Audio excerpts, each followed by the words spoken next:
और लक्षद्वीप पर इजराइल ने ट्वीट किया है। इजराइल ने भारत की मुहिम को प्रमोट किया है। #एक्सप्लोर इंडियन आइलैंड को प्रमोट किया है।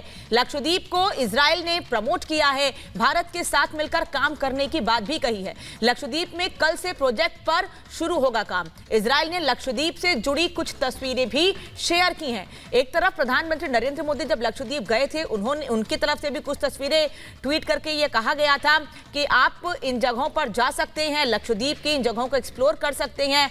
विदेशों में छुट्टियां मनाने या विदेशों में पैसे लगाने से बेहतर है कि आप भारत के आइलैंड को एक्सप्लोर करें। और उसी पर पूरा बवाल मचा था। मालदीव के मंत्रियों ने उस पर कई सवाल खड़े किए थे और मालदीव के मंत्रियों की ओर से गलत भाषा का इस्तेमाल भी किया गया था।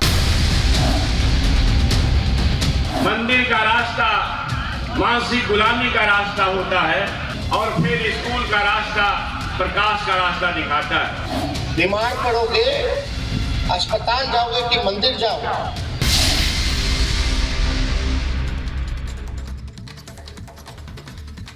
बस कुछ ही दिन का वक्त बचा है, तब लंबा इंतजार खत्म होने वाला है।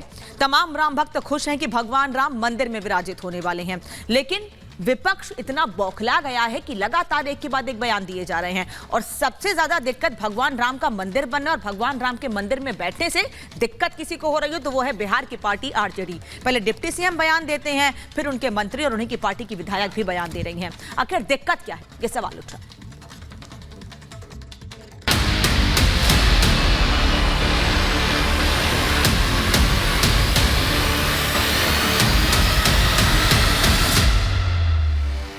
सनातन का विरोध इंडी गठबंधन की राजनीति का नया प्रयोग बन गया है। जैसे लोग फैशन के मुताबिक ट्रेंड में आए नए फैशन के कपड़े बदलते हैं, वैसे ही इंडी गठबंधन के नेता अब तमाम मुद्दों से हटकर एक सुर में सनातन का विरोध करने में उतर आए हैं।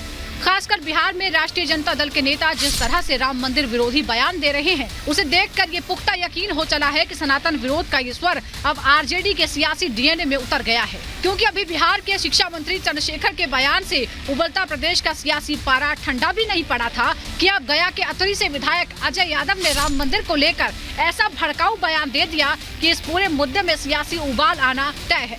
डर है कि अयोध्या में जितना भीड़ जमा कर रहे हैं, अपने ही लोग से कहीं ब्लास्ट करवा देंगे, बोलेंगे कि तो पाकिस्तान वाला आतंकवादी कर दिया।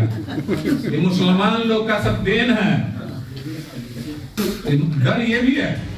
अजय यादव का ये बयान राजनीतिक तौर पर जितना विवादास्पद है, उतना ही भड़काऊ भी है।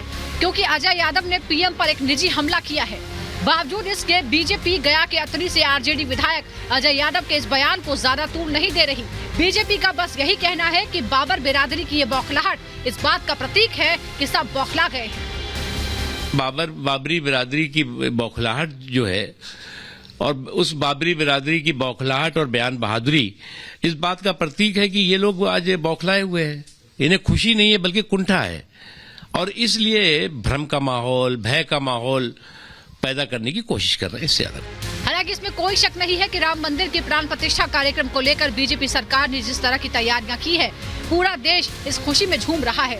और यही बात इंडी गठबंधन के नेताओं को खटक रही है। लिहाजा बौखलाहट के चलते बीजेपी के धुर विरोधी गठबंधन में शामिल छोटे बड़े दलों के छुटभैया नेता भी अपने राजनीतिक रसूख से ऊपर कूदने की कोशिश में सीधे पीएम मोदी पर हमला कर रहे हैं, ताकि पीएम के बहाने वो भी कुछ चर्चा में आ जाएं। इनकम टैक्स का पैसा जो हम लोग टैक्स भरते हैं, वो पैसा आपने राम मंदिर में लगवा के वाई लूट रहे हैं। हमने राम मंदिर बना दिया था, आपके घर से आया था पिछवा। आप घर से तो आपके बड़े भाई बोले कि सब सामान लेकर भाग गए थे। वहीं राम के नाम को बदनाम करने की ये कोशिश का उल्टा असर देखकर जेडीयू के नेता भी आरजेडी को इशारों में हुड़की दे रहे हैं। क्योंकि उन्हें एहसास हो गया है कि लोकसभा चुनाव करीब हैं और अगर हिंदू वोटर जाग गया तो पार्टी के राजनीतिक जीवन का अस्त होना तय है। अब भगवान श्री राम के बारे में इस ढंग की टिप्पणी करना, जिसको जो मर्जी है बयान दीजिए और टीआरपी बटोरिए। जो लोग ऐसा बयान देते हैं, हम उनसे अनुरोध करेंगे कि अपने अपने इलाके में ठाकुरबाड़ी की तरफ देखिएगा मत, क्योंकि ठाकुरबाड़ी तरफ देखिएगा तो वहाँ रामलला मिलेंगे। बहरहाल जिस तरह से आरजेडी के नेता श्री राम को लेकर गलत बयानी कर रहे हैं, उसे देखते हुए ये कहना गलत नहीं होगा कि अयोध्या में 22 जनवरी को होने वाले रामलला के प्राण प्रतिष्ठा से पहले इंडी गठबंधन के चेहरों से पूरी तरह मुखौटा उतर जाएगा। Bureau report, Republic Bharat.